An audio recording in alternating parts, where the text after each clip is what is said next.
Gareth Southgate is no longer the England manager, and since he left his post this morning, the news all day has been linking our manager Eddie Howe as one of the favourites to take that England manager's job. But as of this afternoon, Darren Eales has come out and said that he will fight to keep Eddie Howe as England manager, and reports also stating that Eddie Howe actually signed a new multi-year contract to really pin him down to the job here. Yes guys, how's it going? Welcome back to a new video. Loads going on in the world of Newcastle United, as always. We're going to get on to Eddie Howe, his new contract, reported new contract, and Darren Eales. Not only reports are that he's keen to keep Eddie Howe, but he's discussed in an interview this afternoon PSR, new commercial opportunities, Amanda Staveley leaving, and what we hope to achieve this summer and season.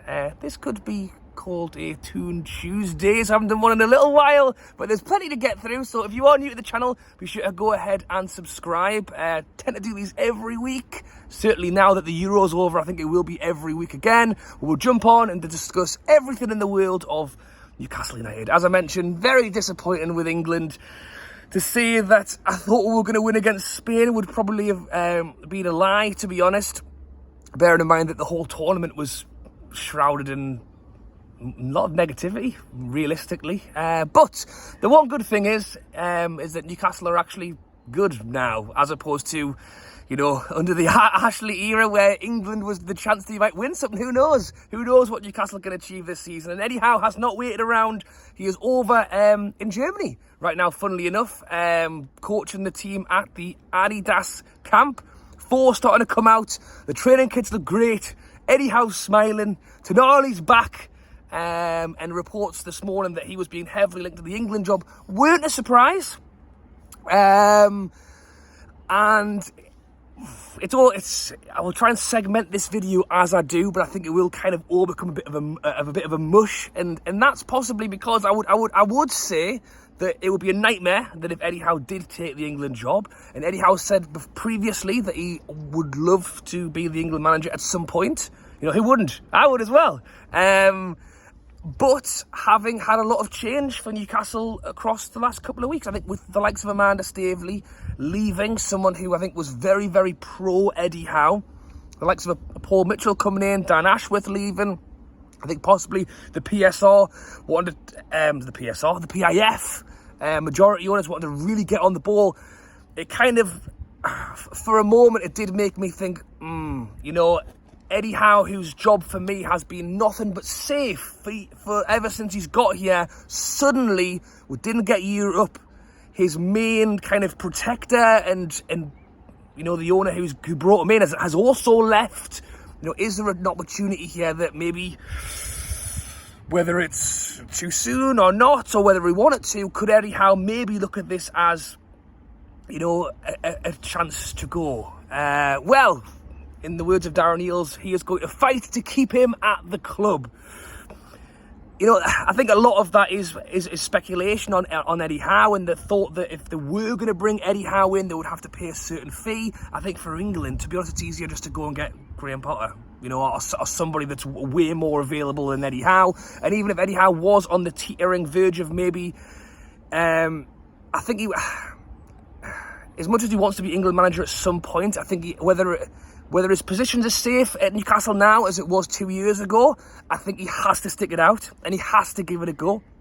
We're going to get on to what Darren Eales said in a moment about transfers, about spend, talking about the fact that Newcastle owners will spend to the maximum this summer transfer window as they are allowed to. You know, I think it's easy to say that, oh, you can get the England job later in life. I mean, nothing's ever that simple. But to have the opportunity with where Newcastle are, with the owners that we've got, with the spend we can have this summer after having solved the PSR stuff, it will be too soon to walk away. And I'm very happy for Eddie Howe to stay. And the fact is that Eddie Howe is continuing to achieve. I know last season was tough with the injuries. That's why we've brought in the likes of James Bunce to try and help sort that out.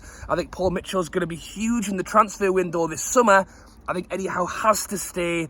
And yeah, if the opportunity was there, it doesn't sound like it matters anymore, because Darren Eales has come out and said that Eddie Howe, or reported, all reports came out at the exact same time. Keith Downey, Chronicle, Dominic Sir came out, everyone come out, Luke Edwards, all literally within about 3 minutes, which tells me that someone's gone into the journalist group chat at Newcastle United and gone, right, settle it now, let's make sure the FA know to bog off, Eddie Howe's got a deal, you're not taking him anywhere, and it's all come out, and I think that's pretty much Newcastle's statement right there. There's reports that Darren Eales said he will fight for the player. I think Newcastle wouldn't want to possibly overstep and put something too official in case it did all backfire, but I think that's as much of a statement as you can make to say that they've got no plans to let Eddie Howe go, and having the likes of a Darren Eales come out, or reportedly come out and say that he's signed a deal last summer, as a new multi-year deal at the club, was never reported at the time, just shows the intent that Newcastle actually have to keep Eddie Howe around for as long as possible. So Amanda was here when he did that. She isn't anymore. And I do think it seemingly is, that Amanda has left. I mean, Darren Eales spoke about Amanda Staveley just this afternoon, where he didn't say too much, to be fair. He acknowledged the hard effort that they put in whilst at the football club and wishes them their very best in their next opportunities. But I think it seems that PIF want to put more money in. I don't think Amanda and Murdad necessarily had the capital to keep up with the likes of the PIF. And with Darren Eales also coming out and confirming that we have indeed, after having sold Anderson, after having sold Yankuba Minter just a couple of weeks ago on our PSR deadline, the new deadline that everyone has to look out for, he said that we are compliant now. And as I say, a PIF can now come in and, in his words, spend to the maximum, which is very exciting for this upcoming summer transfer window, and that they are looking to very much strengthen as we go into this window as well. He did say that we have to stay within the constraints of PSR and FFP and all those other good words, but that we are now in a new cycle, which effectively means, as he said, over the last 3 years, we were in a £70 million deficit. But because we were able to sell those players, he didn't touch on Gordon, by the way. I did think he might mention Anthony Gordon and why we were potentially going to have to let him go. He didn't go into that. But he said that we did comply with PSR, and then having sold Minter, having sold Anderson, we've now turned into a new cycle, which means we can go out and spend this summer window far more freely. We aren't potentially, again, it sounds extremely harsh when you say that Amanda Staveley could have been potentially holding us back in terms of spend. I think in terms of being the front face of the club was awesome, and you could even say that have PIF so many initials. PIF got enough money that it doesn't matter what Amanda's putting in, but it's not always seen that way. It looks like she has moved on now and allows us to, in this new cycle, in this new PSR cycle, really go out and spend some big bucks this summer window. And as Darren Eales said, the owners will always look to spend to the maximum. The wealth of our owners is huge. And we will always go to spend the maximum. Now, the reason he's using the word the maximum is because he's trying to stay within the constraints of PSR. However, he did go out and talk about commercials and the idea that Newcastle are over in Adidas. We do have the front of shirt with Seller now. We even mentioned the stack, the stack open outside St. James. I know we talk about the pints and how many pints we'll sell. I'm sure we'll sell millions of pints outside the club, especially on match days. But the likes of the restaurants and the bars that are up, they'll be paying, weekly, monthly rental fees. And I imagine, having known how busy it is, we'll be paying a fair amount. And he actually went on to basically talk about the how much commercial Newcastle is bringing in now. And you've got to admit, is going to massively fuel what we do this summer and any future summers.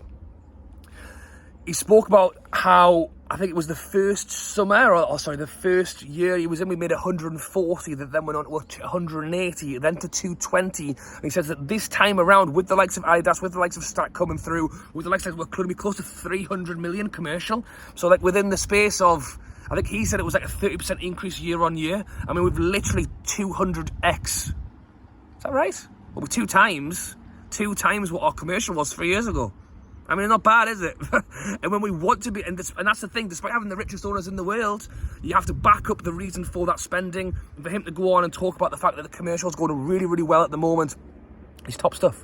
So I literally went from this morning, still semi-hungover, still semi-tired from a very long England tournament that all went down the pan, to taking that England top, putting my Newcastle one on, and finding out Eddie Howe's being linked to an England job, to finish the afternoon having found out that Newcastle have got no reason to let Eddie Howe go. A new contract appears to have been signed last summer, and that Darren Neils has come out and tried to address some of the comments that have been made over the last few weeks. If I'm going to be critical, which, you know, maybe I shouldn't be, I'll just take the win and move on, but I will be. It was a great interview. I love to hear a little bit more about the commercials. He has, as I say, confirmed that he is happy with the compliance of the PSR. He didn't mention Gordon. He didn't mention Isaac. I think it's understood that Newcastle were in a bad place, and it was just possibly something that we might have had to have done if we needed to, but hopefully didn't. And then in terms of Amanda Staveley, he didn't really comment on that. He did obviously say that he was a big fan of Amanda Staveley. She was the one who kind of got it up and running, and that he wished them the best. I presume he didn't want to come out and say that the reason she left was because she got pushed. And hopefully that isn't the reason. But regardless, he's, I think, going to be the man to continue to push us forward. It'll be interesting if we do hear a bit more from Big Yass going forward as well, but it would seem that Darren Neils is the man that is probably going to be on the face of it, leading the way going forward. And as I've mentioned already, he then kind of ended it with the Amanda Staveley, with the Paul Mitchell. Great to see him around the training ground over. Well, I mean, that's the next thing when you talk about commercials. He didn't really go into the training ground, he didn't really go into the training sponsor stuff, but he's got to keep a few cards close to his chest, so maybe I won't go in on more than that. But yes, guys, I hope you guys have enjoyed today's kind of impromptu Toon Tuesdays. Let me know your thoughts of Darren Neils, Eddie Howe, new contract, England, PSR, and as I say, what sounds like it could be a pretty good summer with the new cycle, with the commissions getting higher every time, and with hopefully no limitations on, well, within reason, of what we can go and spend this summer window. Thanks for watching, guys. Drop a like, subscribe if you haven't already. Drop a like on the video. Asked for it last time, and loads of you guys dropped a like. It just helps the video, helps push it that little bit further. And as I say, I think there's going to be plenty to talk about now that the Euro's over and the Newcastle pre-season has really kicked in. Thanks for watching, guys, and I'll catch you later.